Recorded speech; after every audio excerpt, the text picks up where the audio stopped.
नमस्ते dear students. हमने अपनी प्रीवियस लेक्चर में क्या देखा था? Centrioles and centrosome. फाइनल। तो सेंट्रियोल सेंट्रोसोम के बाद हमारा नेक्स्ट टॉपिक कौन सा रहेगा? न्यूक्लियस। क्लियर? पूरे चैप्टर में इंपॉर्टेंट पोर्शन है न्यूक्लियस, जो बाद में भी आपको स्टडी करना रहेगा। क्लियर? तो इस टॉपिक को अच्छी तरह से समझ लीजिएगा ताकि आने वाले चैप्टर में कोई दिक्कत ना हो। और अब हम स्टार्ट करने वाले हैं न्यूक्लियस। क्लियर? बेसिक आपको पता है भाई न्यूक्लियस के बारे में। साइंटिस्ट कौन थे भाई? तो के रॉबर्ट ब्राउन। कब भाई? 1831 में। क्या देखना है भाई हमें? तो के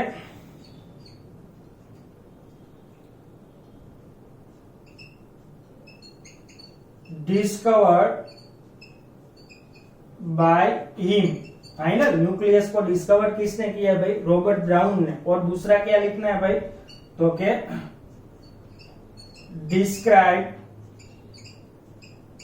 as a cell organelles. Clear? और न्यूक्लियस को सेल ऑर्गेनिल्स की तरह उसने डिस्क्राइब किया। नेक्स्ट हमें क्या देखना है भाई? तो क्या नेक्स्ट सेकंड साइंटिस्ट रहेगा हमारे पास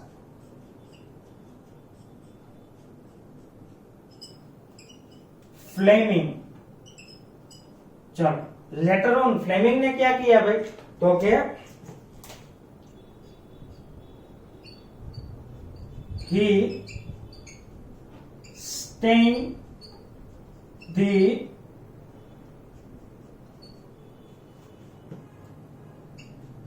न्यूक्लियोप्लाज्म।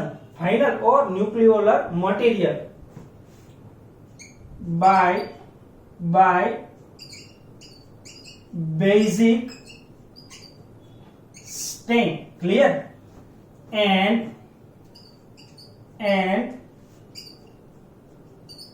gives name। कौन सा नेम दिया भाई उसने?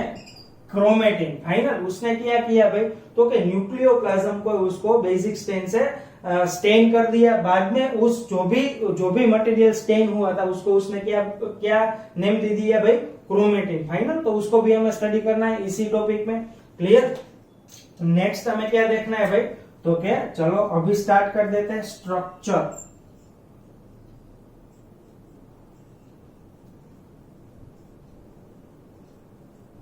कुछ इस तरह से न्यूक्लियस है उसका स्ट्रक्चर रहेगा।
क्लियर? ये वाला अपना स्ट्रक्चर हो जाएगा न्यूक्लियस का।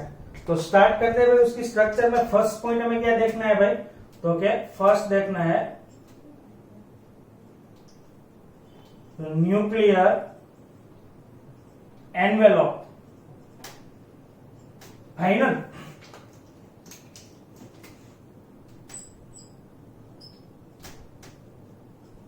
Nucleus contain two parallel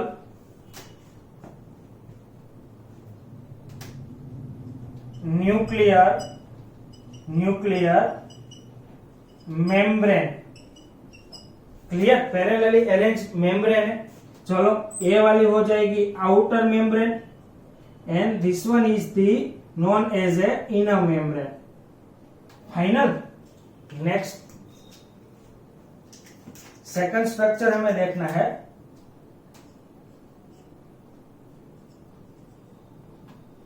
perinuclear space. चलो ये दोनों मेम्ब्रेन की जो बीच में जो स्पेस है उसको क्या बोलना है भाई? Perinuclear space. क्लियर। अभी इसमें हम क्या देखेंगे भाई? तो कि इसमें फर्स्ट ऑफ ऑल हमें देखना है, डिफाइन कर लेते हैं, space present in between two membrane known as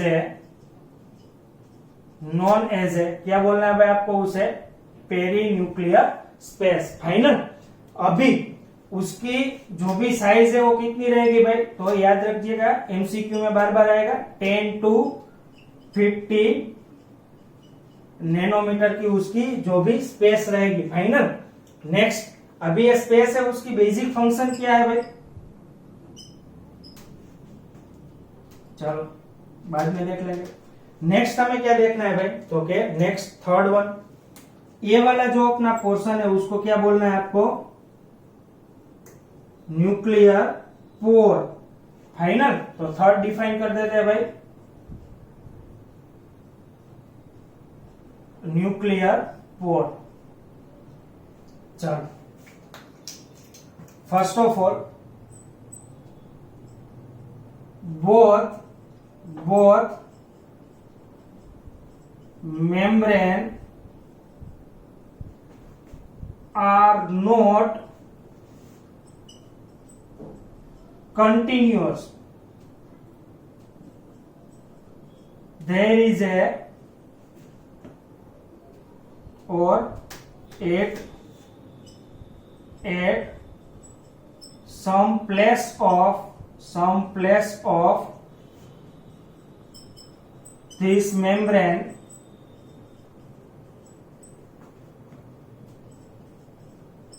pores are present. Clear. ये वाली अपनी structure clear. Known as a, उसको क्या बोलना है भाई हमें? Known as a nuclear pores. Clear. अच्छा, वो किस तरह से फॉर्म होगा भाई? तो क्या इट फॉर्म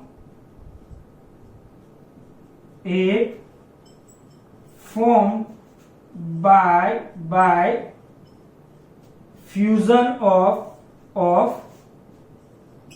both membrane।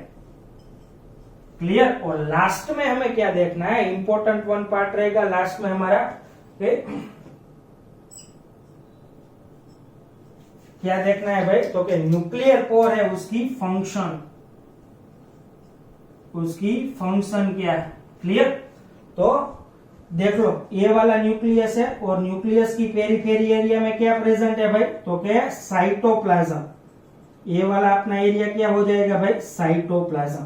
तो लिख देते हैं भाई यहां पर, दिस वन इज साइटोप्लाज्म। तो अभी ये न्यूक्लियर पोर क्या करेगा भाई? तो कि यहां से यहां आरएनए एंड प्रोटीन मोलेक्यूल को आने के लिए एक पैसेज, एक वे प्रोवाइड करेगा। फाइनल। देख लेते हैं यहां पर, it act as a passage for movement of RNA and protein molecule. आगे यहां से लिख देता हूं, final. Protein molecule from where to where? तो क्या? From nucleoplasm to cytoplasm. From nucleoplasm to cytoplasm and from cytoplasm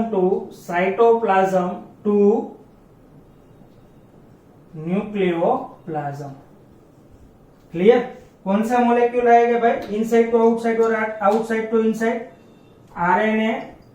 and कौन सा वाला मॉलिक्यूल रहेगा भाई? Protein molecule. क्या करेगा भाई? तो के इनसाइड टू आउटसाइड और आउटसाइड टू इनसाइड मूवमेंट करेगा with the help of nuclear pore. Last में हमें देखना है भाई फंक्शन ऑफ न्यूक्लियर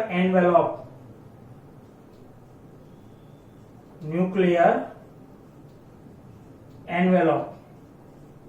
चलो उसकी फंक्शन कौन सी हो जाएगी भाई? Fourth and last one,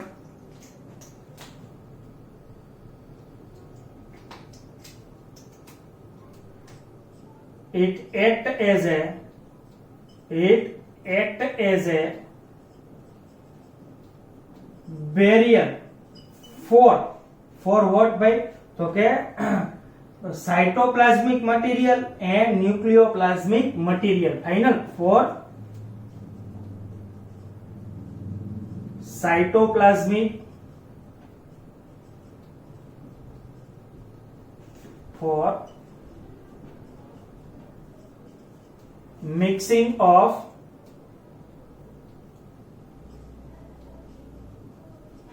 cytoplasmic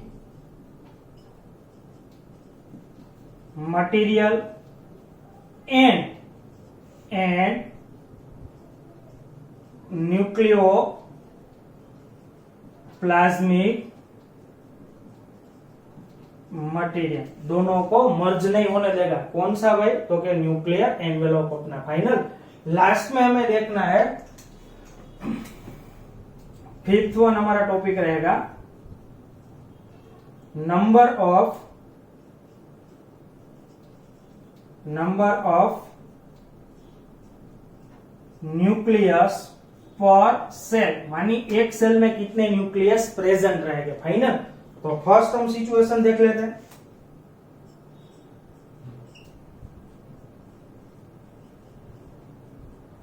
normally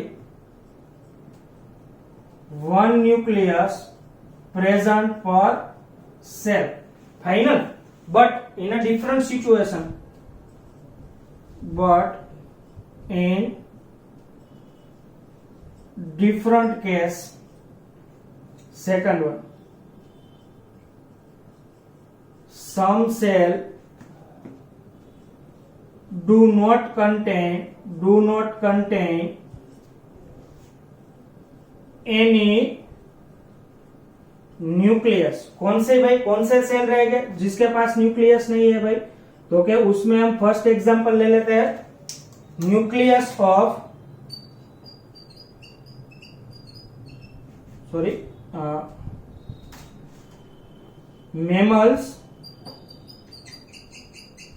mammals RBC, और उसको क्या बोला जाएगा भाई?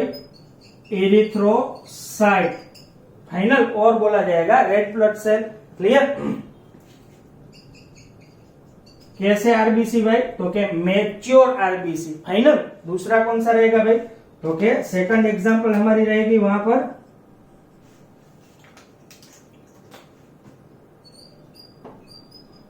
Sieve tube of plant. Final और प्लांट टिश्यू और सीव ट्यूब। फाइनल उसके पास न्यूक्लियस नहीं है।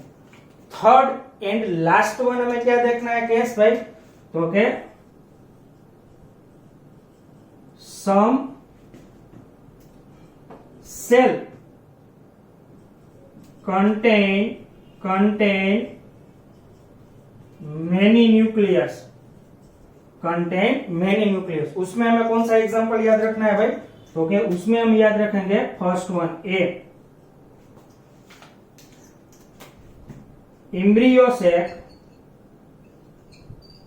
embryo sac of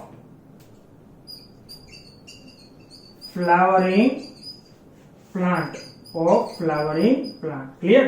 तो ये हो जाएगी अपनी पूरी इंफॉर्मेशन किसके बारे में भाई, रिगार्डिंग टू न्यूक्लियस। स्टार्ट करते हैं भाई। रॉबर्ट ब्राउन ने उसको डिस्कवर किया। इनर जो न्यूक्लियोप्लाज्मिक मटेरियल है उसको स्टेन किसने किया भाई, फ्लेमिंग ने, और उसको क्या नेम दे दिया भाई, क्रोमेटिन। फाइनल। अभी हम स्ट्रक्चर स्टडी कर रहे हैं भाई। स्ट्रक्चर में हमें फर्स्ट ऑफ ऑल क्या देखना है भाई, तो it contain the two membrane, उसको बोला जाएगा एनवेलोप। और इस एनवेलोप की फंक्शन क्या रहेगी भाई, तो it act as a barrier for mixing of cytoplasmic material and nucleoplasmic material. ध्यान रहेगा भाई, पेरीन्यूक्लियर स्पेस, जो यहाँ पर स्पेस प्रेजेंट है in between the two membrane, उसको बोला जाएगा पेरीन्यूक्लियर स्पेस। उसकी जो भी साइज रहेगी वो कितनी रहेगी भाई, 10 to 50 नैनोमीटर। नेक्स्ट रहेगा न्यूक्लियर पोर। आपको पता है भाई, nuclear pore fusion of two membrane से फॉर्म होगी, और वो मेम्ब्रेन में कई सारी पोर्स प्रेजेंट रहेगी, उसको बोला जाएगा न्यूक्लियर पोर। बेसिक फंक्शन क्या करेगा भाई, तो क्या protein molecule and RNA molecule है, उसकी मूवमेंट के लिए रिस्पॉन्सिबल है। लास्ट वन क्या देखना है भाई, तो क्या nuclear number of nucleus per cell. Clear? Generally normally क्या रहेगा भाई, तो क्या normally 1 nucleus per cell present रहेगा। सेकंड हमें क्या देखना है भाई, in some case there is a no nucleus inside the cell. कौन से सेल रहेगा भाई, तो क्या mammals, mature RBC, erythrocyte, and second one कौन सा रहेगा, सीव ट्यूब। लास्ट जो हमारा रहेगा, तो क्या in some situation some cell contain many nucleus, multi nucleus condition बोला जाएगा, कहां पर, एम्ब्रियो शेप में। फाइनल। तो यहाँ पर उसकी स्ट्रक्चर हो जाएगी। नेक्स्ट लेक्चर में हमें क्या देखना है भाई, तो क्या न्यूक्लियोलस एंड क्रोमेटिन, इसी लेक्चर के नेक्स्ट सेशन में। क्लियर?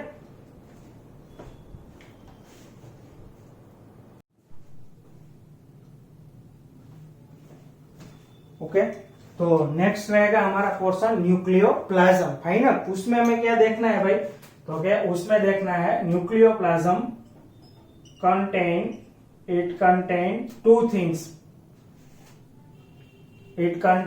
थिंग्स। फर्स्ट वन हमें देखना है न्यूक्लियोलस, और बोला जाएगा न्यूक्लियोलाई। फाइनल। ये वाला अपना structure, this green one structure, इसको क्या बोलना है भाई, न्यूक्लियोलाई। फाइनल। और न्यूक्लियोलस। चलो क्या है, स्टडी कर लेते हैं भाई। तो क्या inside the nucleoplasm membraneless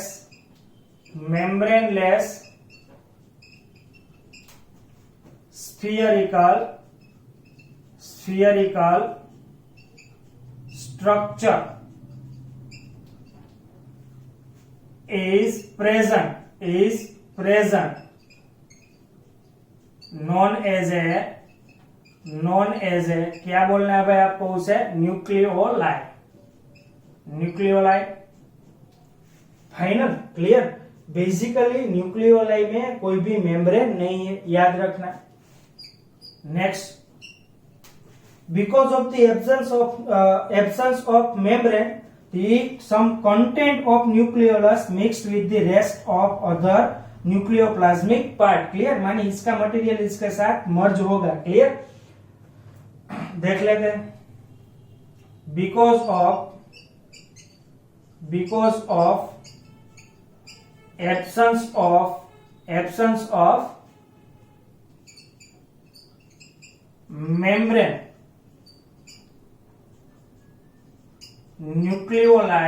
nucleolize content continuous with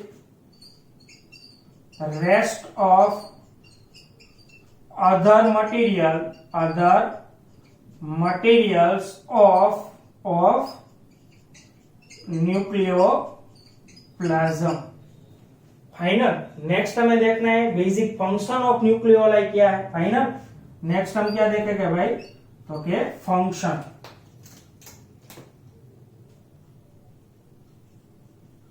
चलो उसकी फंक्शन क्या है भाई, तो के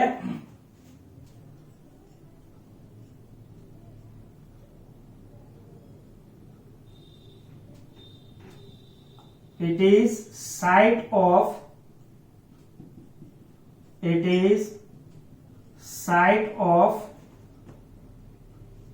RRNA। फिर से आया RRNA। इट मीन्स क्या होगा भाई, प्रीवियस लेक्चर में हमने देखा था रिबोसोमल RNA। It is site of RRNA synthesis. Clear, ये एमसीक्यू के लिए याद रख लीजिएगा। क्लियर। नेक्स्ट हमें क्या देखना है भाई, तो नंबर ऑफ न्यूक्लियोलाई पर nucleus.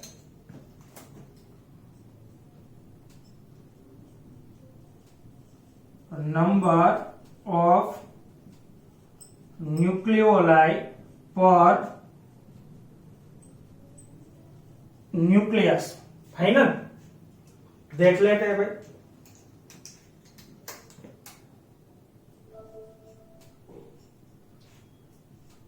Cell which actively take part in protein synthesis contain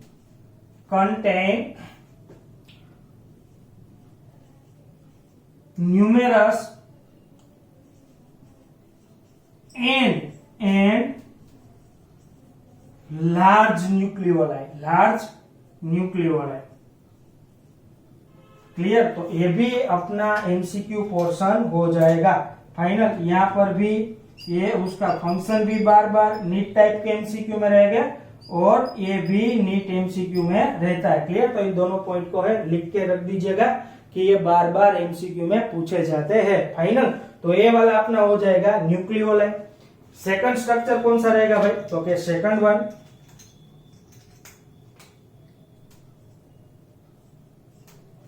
कौन सा रहेगा, this green one material is known as a, इसको क्या बोलना है भाई आपको, क्रोमेटिन। क्या बोलना है भाई, क्रोमेटिन। Final, chromatin. चलो इसको हम फाइनली डिस्क्राइब कर लेते हैं भाई। चलो हमने पहले ही बता दिया था, it is chromatin named given by the Fleming। Final, but अभी हमें क्या देखना है भाई, during interphase of cell division मानी nucleus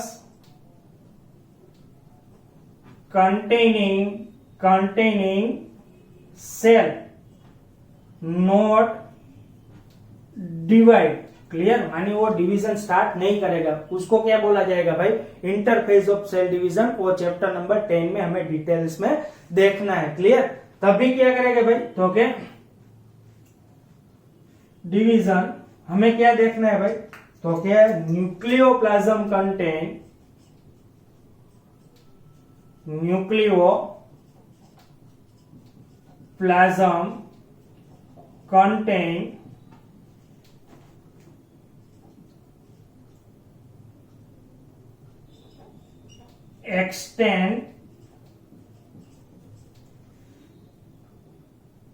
extended and elaborate nucleoprotein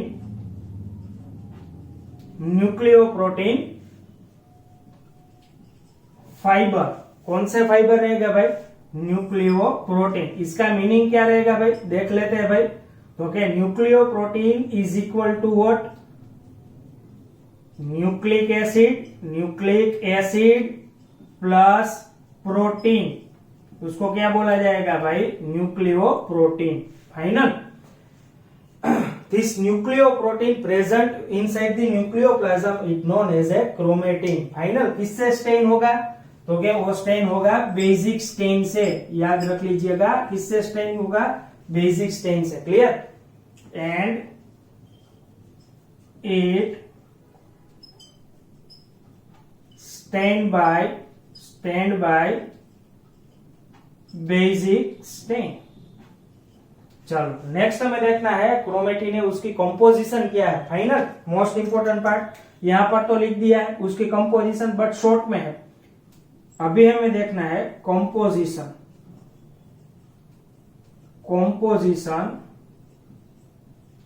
of chromatin. Final चलो अपने पास न्यूक्लिक एसिड कौन कौन से है, दो तरह के न्यूक्लिक एसिड हमारे पास कौन से है, दो। कौन कौन से, एक तो रहेगा आरएनए, दूसरा कौन सा रहेगा भाई, DNA, ribonucleic acid and deoxy ribonucleic acid. Clear, तो यहीं से स्टार्ट कर लेते हैं कंपोजिशन को।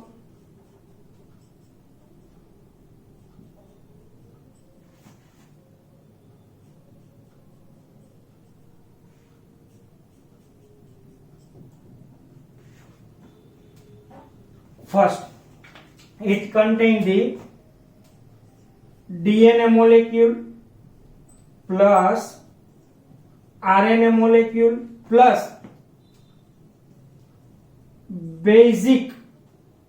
बेसिक मानी एसिड बेस वाला base. Final basic histone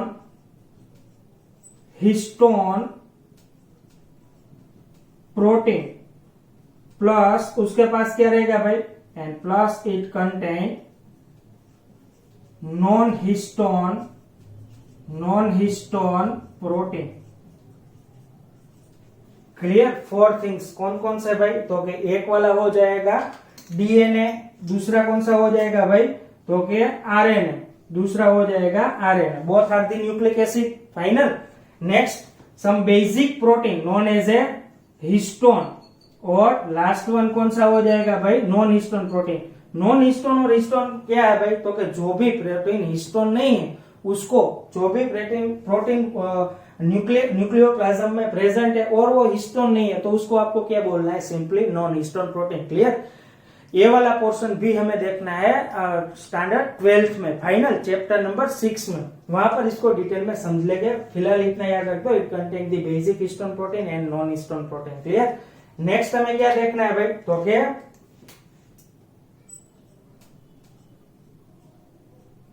during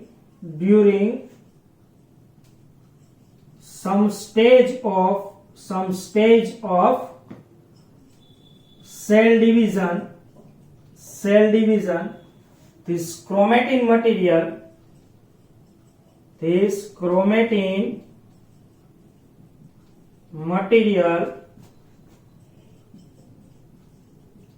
converts into, or material forms the chromosome. Finally chromosome किससे बना होगा भाई, दिस क्रोमेटिन मटेरियल्स को। क्लियर, ये वाला पोर्शन हम नीट में देख लेंगे भाई, क्रोमेटिन है वो किस तरह से क्रोमोसोम को फॉर्म करती है। क्लियर, और नेक्स्ट लेक्चर है इसी टॉपिक में, वहां पर हमें क्या स्टडी करना है, basics about chromosome and it's type. Clear, तो ये वाला लेक्चर जहां पर आपको पूछा जाएगा सिर्फ explain the nucleoplasm,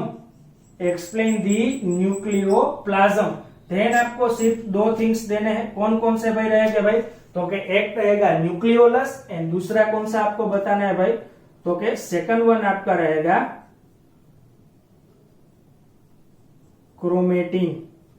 final, clear, तो ये दो पार्ट्स हो जाएंगे inside the nucleoplasm, and finally this one is the main theory of nucleus. Clear, ये न्यूक्लियस वाला पोर्शन है वो बार बार आएगा आगे के चैप्टर के इनसाइड फाइनल। तो आपको याद रखना है न्यूक्लियोलस क्या है, न्यूक्लियाई क्या है, पर नंबर कितनी न्यूक्लियाई प्रेजेंट है, कितने न्यूक्लियोलस प्रेजेंट है, फाइनल बेसिक फंक्शन उसका क्या है, न्यूक्लियर पोर है उसका बेसिक फंक्शन क्या है, कितनी मेम्ब्रेन प्रेजेंट है, कौन सी मेम्ब्रेन, मानो कि आउटर मेम्ब्रेन है वो किसके साथ कंटिन्यूअस है, आर या क्लियर। तो 30 फंडामेंटल्स है वो आपको याद रखने हैं, क्लियर। कहीं ना कहीं बार बार एमसीक्यू में पूछे जाते हैं। एंड फाइनली इस टॉपिक को हम यहीं तक रखते हैं। आई होप कि आपने पूरा टॉपिक अच्छी तरह से एंजॉय किया है and thank you very much.